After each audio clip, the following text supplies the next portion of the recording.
because children lack the ability to make certain decisions and just do things, a lot of things by themselves, it is always the responsibility of the adult who is taking care of them, namely a parent or a teacher, a caregiver, mentor, whoever that person is, to ensure that these kids are fed, sustained, protected, just kept away from trouble until they grow into adults who can be independent and take care of themselves. Now, in the process of getting a child from being a baby all the way to an adult, it takes not some work, it takes a lot of work. And that's why we are here.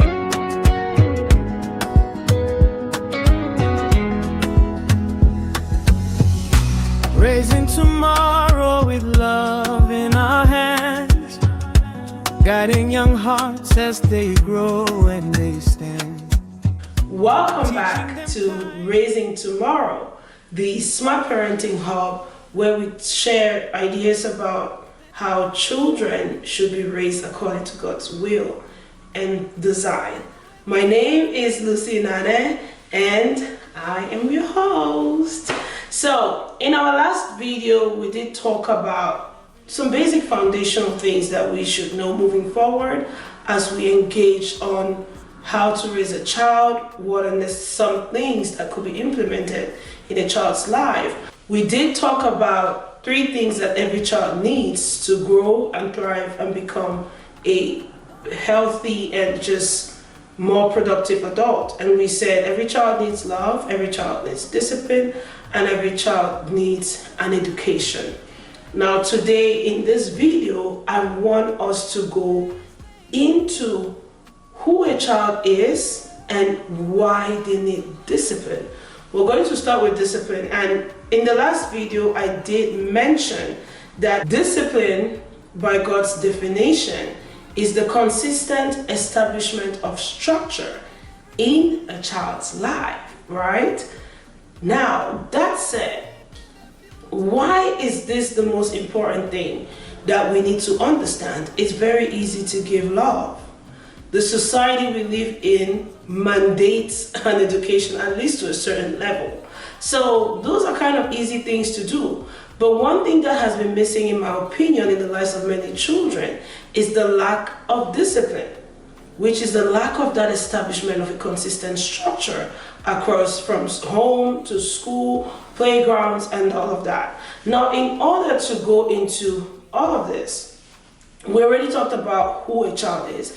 A child is basically the smallest human, usually, who needs care, who needs to be provided for, who is unable to live by themselves because of their lack of maturity. That is who a child is. Now, we talk about structure. When you go into the Bible, see how the Bible starts off, you see that God literally leaves the blueprint for how we should live as people, or at least for how children should be raised, right? The Bible tells us that in the beginning the world was without form, and that's Genesis 1, of course. And the Spirit of the Lord was hovering over the deep. And then the Lord said, "Let there be light." Now, this is what happens. We see God, the Bible describes the situation of things. It's chaotic, everything is all over the place. And then speak. God says, "Let there be light." What does this tell me, which I want to share with you today? It tells me that as a parent, the words you speak over your child are very, very important. From the time that child is in the womb, as a fetus, the words you speak over them, the things you start speaking into their destiny, are going to become very relevant when they become adults or as they grow up. Now, we see God speaking, and then we see God separating the darkness from the light. That also tells us that we should be able to separate what a child should engage in and what the child should not engage in. Because it's not for nothing that God was doing all of those things. He could have just have everything set in one move. but he didn't do that, right? And then the Bible proceeds to tell us that when God separated the two, he named the light day and he named the darkness night. What does that tell us? The naming things is not just important with God. What you name your child is very, very important. I don't know if that's making sense so far. Now, we've established that you have to speak the right words into your child's life. You always want to separate the child from unhealthy environments and things that will just cause them to leave the world sooner than they are supposed to live, because children are somehow, especially when they're little, always trying to leave the world. Number 3 is you want to name them correctly. Now, like I said at the beginning of this video basically is about who a child is and why it's important to establish structure. Now, I just shared with you that God literally showed us that he's a God of structure, he's a God of order. We see all of that in the very first chapter of the Bible.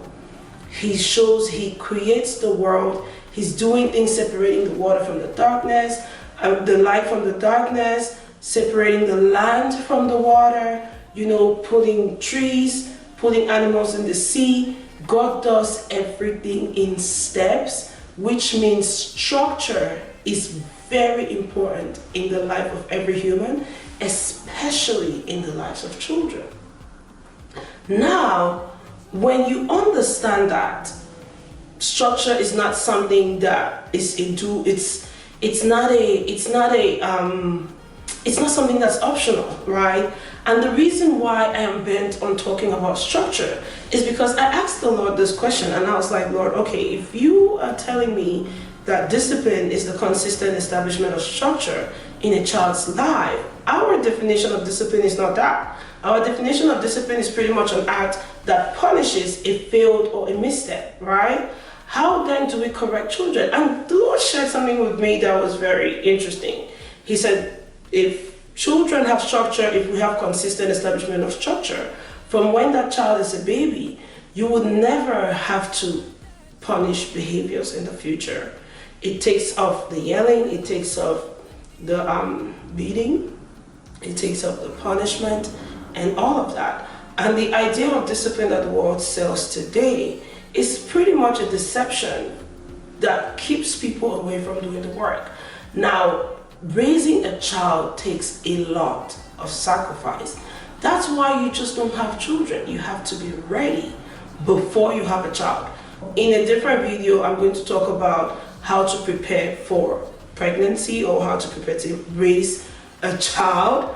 But today, I really want us to focus on who a child is. Now, because children are a gift from God with unique assignments, it means you just don't raise the child because you have one.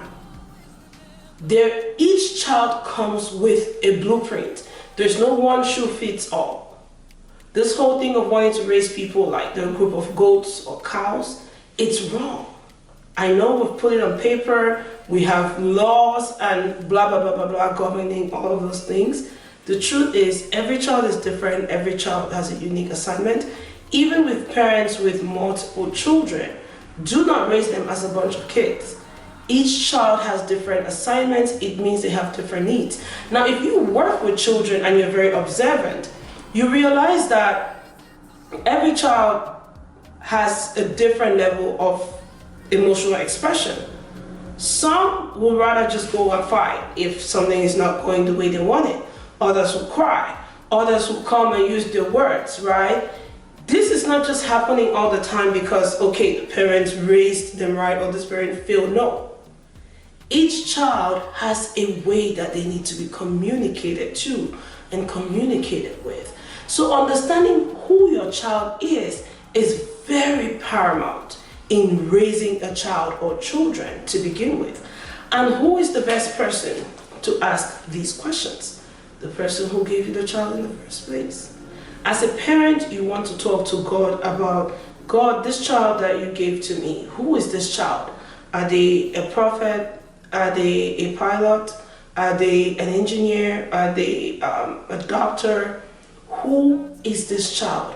Because understanding who your child is determines how you want to raise that child. God cannot give you a doctor and you're busy trying to teach the child history. And it's going to feel like this child doesn't comprehend history when that child's everything is built for numbers and mathematics and everything flying. And the beauty of it is, even when parents have failed to ask the right questions about who the child they're raising is and what they need to partner with God to raise these children right, children usually show you who they are. Because at a little age, you see a little girl, she's trying to put lipstick on, you see that you already know, oh no, this one is going to be a girly girl, right? A little boy, he has multiple things in front of him. There's a soccer ball, there's toys, but he's only interested in the cars. That is giving you something. You see your child trying to build stuff all the time. It is revealing who that child is, which means you want to give that child what they need to just grow in the way that they're going to end up in. Not trying to remove them because, oh, my child cannot be a mechanic. You start taking the cars away. The child liking to build cars does not necessarily mean they're going to become a mechanic. By the way, it just means they like to build things. If a child likes to draw, how about you encourage it so that before they get to an age where they're an adult, they are the architect that everybody wants to do with. So the first thing that every parent, after watching this video, that I expect for you to do is to first of all delete this idea of this is something, I don't want my child to be this, I don't want my child to be this is lesser, this is more, this will be more received by the society. Because God created everyone differently so that we can all fit into his unique purpose. When we work together as one, everything flows. Because today you're saying, I don't want my child to be a mechanic, but when your car breaks down, where are you going to spend money on? At the mechanic shop. Interesting, right? Interesting choices. Today you don't want your child wanting to do things because you feel like, oh, no, if they do this instead, they're going to be more respected in society. If a child does what God ordained for them to do, they're going to be respected regardless of what the world and the standards that the world has set is saying to them. So that said, I hope that is my call for action. After watching this video, my expectation is for you to sit with the Lord and ask him, who is my child? Because once you get the revelation of who this child is, once you observe this child and begin to understand who they are, no matter how little they are, you begin to raise them in the way that sets them up for success when they grow older. These are very relevant questions that you should ask before you even get pregnant.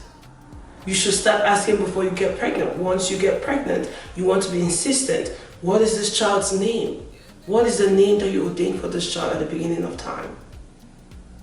What are the assignments on this child? Lord, how do you want me to partner with you to raise this child? Because a common mistake a lot of parents make is they assume because they carried the child for 9 months or they contributed to the pregnancy, the child is mine. Well, I have news for you. It is God's child. And one thing that I really want to share before we end this video, God shared with me, he said, Lucy, they are interfering with my process of raising children. They don't want to partner with me. And that's why a lot of people struggle, because they don't want to partner with God. Let me know in the comment section, did you know you could partner with God to raise your child? Did you know that? But as a matter of fact, we were created to partner with God in everything. That's why Eden existed in the first place. When the Bible tells us that God was walking in the garden and he said, Adam, where are you? That was God's original design. Now, because of disobedience, we got kicked out. We lost that connection. But Christ died on the cross of Calvary so we can re-establish that connection. So to my dear parents who are watching this video today, my message for you is, do not limit God to the things that you think He wants to be interested in. If He gave you a child, He wants to partner with you to raise that child so that that child can fulfill the assignments on their lives. God does not just want to talk to you when you bring problems to Him, when you're crying, oh God, what is wrong with my child? You can avoid all of that and begin to identify, allow God to walk you through the process so that we'll have less stressed parents. Again, I'm going to make a video where we talk about how to prepare for having a child. I think we'll make that the next video, how to prepare for having a child, because you cannot be establishing structure or establishing discipline in a child's life when you don't even understand the child you have. Because if you want to, there's certain things that we are doing today that work, but does that really work? Because it's not just about when the child is 0 to 5. There are many parents watching this video who are dealing with teenagers and they don't understand how to communicate with these children. Now, it's not too late for you. Go back to your secret place, go back to the place of prayer and talk to God about it. Now, we have talked about who a child is, what questions should be asked to God concerning the child, so that once you have these answers, we can now go into how to establish discipline in the lives of every child. Again, remember, what worked for your first child is not going to work for the second. What worked for the third child is not going to work for the fourth. But they're all the same. They most times even look alike. And you're like, but this one was so easy. Well, we're going to talk about some of those differences as we move forward. That said, we have come to the end of this video. And like I will always say, knowledge is power and sharing is caring. Therefore, I'm asking each and every one of you to like, share, drop a comment on this video. And until next time, you have been watching Raising Tomorrow. I'll see you on the next video. Ciao.